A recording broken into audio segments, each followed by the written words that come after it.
Bismillahirrahmanirrahim. Assalamualaikum warahmatullahi wabarakatuh. Selamat sejahtera. Marilah sama-sama kita teruskan pembelajaran kita pada kali ini, Pendidikan Islam tahun 4, bidang adab, jiran sepakat membawa berkat. Baiklah, sebelum kita teruskan, mari sama-sama kita menadah tangan membaca doa belajar. A'udzubillahi minasyaitonirrajim. Bismillahirrahmanirrahim. Allahumma aftah alaina hikmataka wa anshur alaina min khazaini rahmatika ya arhamar rahimin. Rabbi shrah li sadri wa yassir li amri wahlul 'uqdatam min lisani yafqahu qawli. Amin ya rabbal alamin. Baiklah, apakah objektif pembelajaran kita pada kali ini?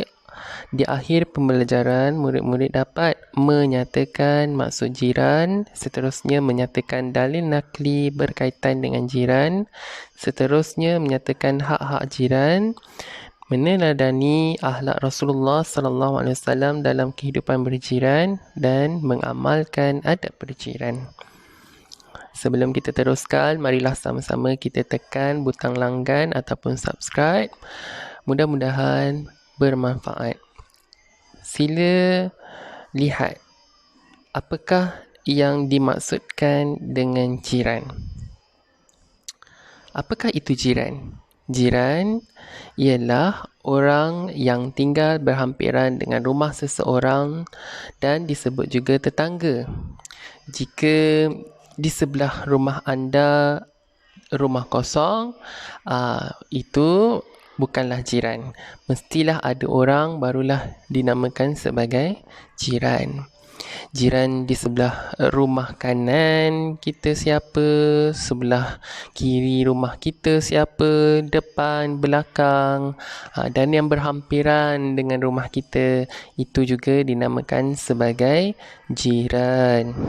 Baik, kita teruskan lagi dengan dalil nakli yang berkaitan dengan jiran. An Abi Hurairah radhiyallahu anhu an Rasulullah sallallahu alaihi wasallam qala Man kana yu'minu billahi wal yawmil akhir fala yu'dhi jarah. Riwayah Al-Bukhari wa Muslim, yang bermaksud daripada Abu Hurairah radhiyallahu anhu bahawa Rasulullah sallallahu alaihi wasallam bersabda, sesiapa yang beriman dengan Allah dan hari akhirat, maka janganlah menyakiti jirannya. Sekiranya seseorang itu menyakiti jirannya, bermaksud individu tersebut atau orang tersebut dikatakan tidak beriman dengan Allah dan hari akhirat. Jika ingat hari akhirat dan beriman kepada Allah, mesti tidak akan menyakiti jirannya.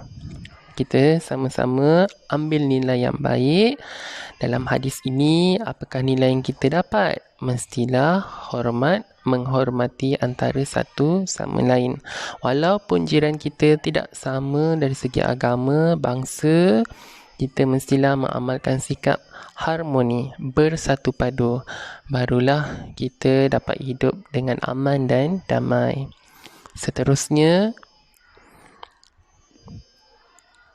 kita lihat pula apakah hak-hak jiran. Hak-hak jiran ni terbagi kepada 3, iaitu hak dari segi perbuatan, percakapan dan emosi. Apakah yang jiran kita patut dapat? Itu dinamakan sebagai hak jiran. Mari sama-sama kita hayati apakah hak-hak jiran dari segi perbuatan.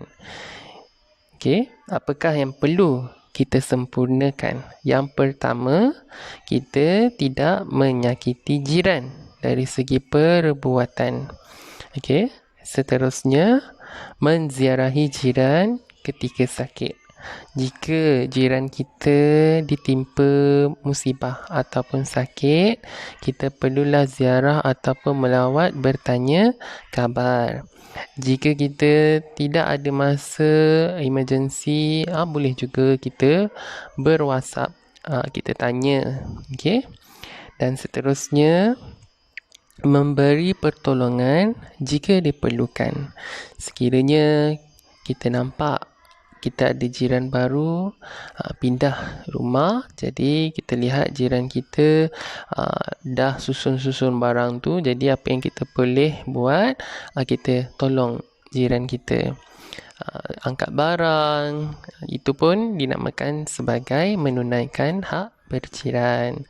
Secara tidak langsung juga kita juga akan mendapat pahala. Seterusnya, melebihkan sedikit masakan dan memberikannya kepada jiran. Andai kata kita nak bersedekah, kita boleh beri kepada jiran kita. Sekiranya ada lebih, apalah salahnya jika kita kongsi nikmat, kongsi rezeki bersama-sama. Seterusnya, tidak mengganggu ketenteraman jiran. Dari segi perbuatan, apakah yang boleh mengganggu jiran? Dari segi bunyi bising, dari segi apa-apa sahajalah, dari segi perbuatan yang mengganggu ketenteraman jiran, kita perlu elakkan. Seterusnya, saling memaafkan kesalahan dan bertolak ansur. Andai kata kita berselisih dengan jiran kita, mestilah kita memohon maaf kepada jiran kita. Andai kata jiran kita tak nak maafkan, kita punya bahagian dah sudah, iaitu kita sudah pun memohon maaf kepadanya. Jadi sekiranya kita dah pun memohon maaf, anda merupakan orang yang hebat. Jadi kita doa kepada Allah, mudah-mudahan hatinya terbuka untuk maafkan kita. Dan jika kita sekiranya lagi bagus, jangan ada konflik langsung dengan jiran kita. Itu lebih baik. Seterusnya, kita lihat pula apakah hak-hak jiran dari segi percakapan. Yang pertama, memberikan nasihat sekiranya perlu. Nasihat dengan hikmah. Jika kita menasihati, itu juga sebagai sedekah. Seterusnya, mengucapkan tahniah atas kejayaan jiran. Kita dapat tahu jiran kita menang cabutan bertuah contohnya. Kita boleh ucapkan tahniah. Anak-anaknya berjaya dalam peperiksaan, kita ucapkan tahniah. Ada sambutan hari lahir, kita ucapkan tahniah. Apa-apa sahajalah yang boleh merapatkan hubungan kita dengan jiran kita. Baik. Dan kita mengucapkan tahniah itu juga merupakan salah satu sikap kita tidak sombong sebenarnya, kerana kita meringankan mulut kita untuk mengucapkan tahniah. Ada orang tak boleh melihat orang lain lebih daripada dia. Sikap itu ialah hasad, ataupun tidak boleh melihat orang yang lebih daripada diri dia. Sikap tersebut adalah sikap yang tidak baik dan perlu dielakkan. Seterusnya, menjaga pertuturan. Kita niat dalam hati, niat yang baik, tutur kata yang baik, insya-Allah akan jadi baik. Kita pun tidak mahu orang bertutur secara buruk dan kasar kepada kita. Jadi janganlah kita mulakan dengan bertutur secara tidak sopan ataupun kasar. Kita mulakan perubahan dengan diri kita dahulu. InsyaAllah semuanya akan menjadi baik. Seterusnya, kita lihat apakah hak-hak jiran dari segi emosi. Kita tunaikan berprasangka baik dengan jiran. Kalau kita tak tahu asal-usul sesuatu cerita, janganlah kita terus berprasangka buruk dengan jiran kita. Alangkah baik jika kita husnuzon. Jika kita tahu ada sesuatu yang tidak baik, maka kita nasihat. Itu lebih baik daripada berprasangka buruk. Seterusnya, bersimpati apabila jiran ditimpa kemalangan. Dari segi emosi kita, janganlah pula kita buat-buat tak tahu, ataupun kita lebih tak elok lagi kita gelak. Itu bukan dinamakan jiran. Jiran mestilah melakukan sesuatu yang baik untuk orang lain. Menyayangi orang lain sama seperti menyayangi dirinya sendiri. Itu juga tanda-tanda orang yang beriman. Seterusnya, kita lihat pula. Kita lihat dan mencontohi apakah kehidupan, suasana kehidupan berjiran sewaktu zaman Rasulullah SAW yang boleh kita contohi zaman sekarang. Kita lihat ya, yang pertama, Rasulullah SAW berbuat baik dengan jiran. Rasulullah SAW sentiasa berbuat baik dengan jiran dan tidak pernah menyakiti mereka walaupun jirannya seorang Yahudi. Tak kisahlah. Daripada kisah ini menunjukkan Rasulullah SAW berbuat baik dengan jirannya walaupun jirannya tidak pun beragama Islam. Jadi apa yang kita boleh belajar di sini ialah hormat menghormati jiran kita, sesama bangsa ataupun bukan sesama agama dengan kita. Kita buat, maksudnya kita dah pun mencontohi kehidupan jiran Rasulullah SAW. Berbuat baik. Seterusnya kita lihat kisah yang kedua, iaitu peka dengan kebajikan jiran. Apabila memasak makanan kepada jiran, Rasulullah SAW menggalakkan kita memberikan sedikit makanan kepada jiran, terutamanya apabila berlaku kematian dan musibah. Sekarang ni trend dah lain. Apabila berlaku kematian, dia pula dah lah bersedih, dia pula yang kena sediakan makanan semuanya. Sepatutnya apa yang perlu kita buat bila berlaku kematian tu, kita sebagai jiran yang perlu memberikan makanan. Itu sebenarnya yang betul. Jadi itu juga dapat merapatkan silaturahim kita dengan jiran. Seterusnya, Rasulullah SAW melarang kita membiarkan jiran dalam kelaparan sedangkan kita kekenyangan. Jika kita tahu jiran kita ada yang susah, apalah salahnya kita bersedekah.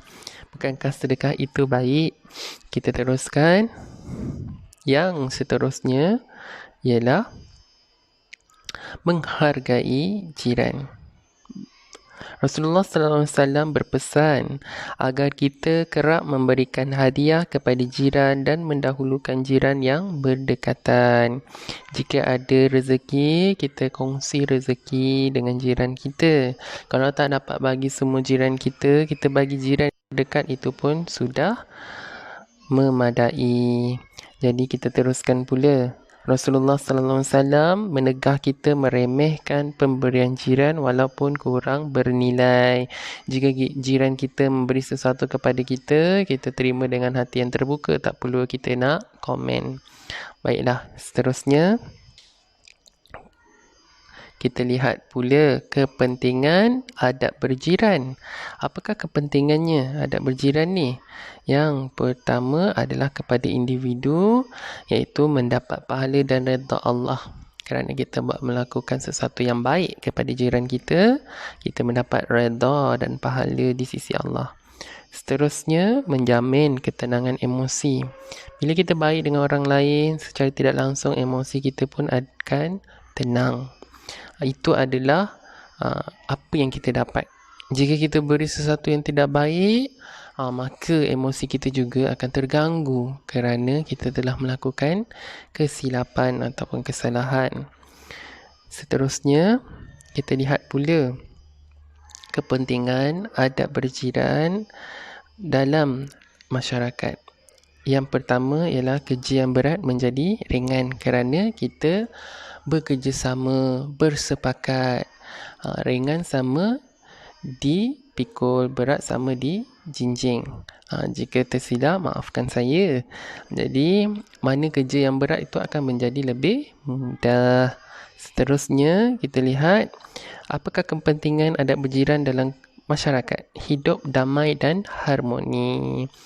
Kita duduk kat rumah tenang saja sebab kita baik dengan jiran kita.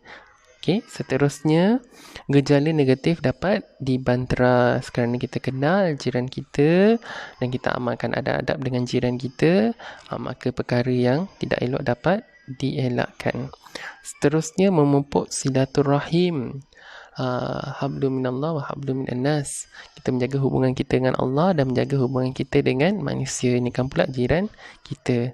Seterusnya kita lihat kepentingan adab berjiran terhadap negara. Yang pertama ialah negara maju dan menarik kedatangan pelancong. Sudah tentu ekonomi negara bertambah baik disebabkan hubungan kita dalam negara kita ni sendiri pun dah menjadi baik. Jadi pelancong nak datang pun tak risau.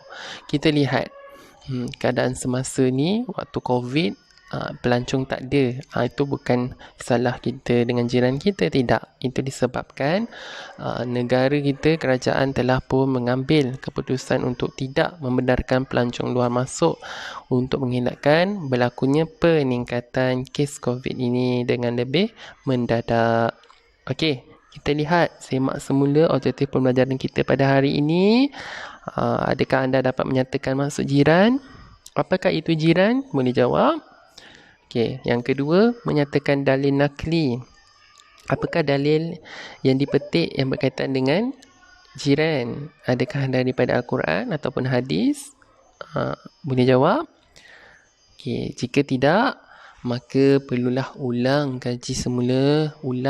semula video ini supaya lebih faham. Lebih banyak kita ulang, lebih banyak kita faham, insya-Allah. Seterusnya, menyenaraikan apakah hak-hak jiran. Ada berapa kategori hak-hak jiran tadi, ingat lagi? Seterusnya, meneladani akhlak Rasulullah sallallahu alaihi wasallam dalam kehidupan berjiran. Dan seterusnya, mengamalkan adab-adab berjiran.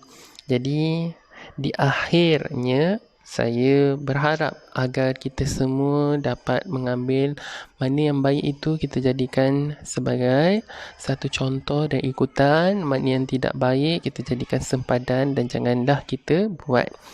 Okey, niat kita adalah untuk sesuatu yang baik, maka insya-Allah hasilnya pun akan menjadi baik. Saya doakan kepada semua yang menonton video ini faham dan dapat mengamalkan adab-adab berjiran sehingga kita berjumpa lagi. Yang baik itu semuanya dari Allah dan lemah yang buruk itu datang dari diri saya sendiri.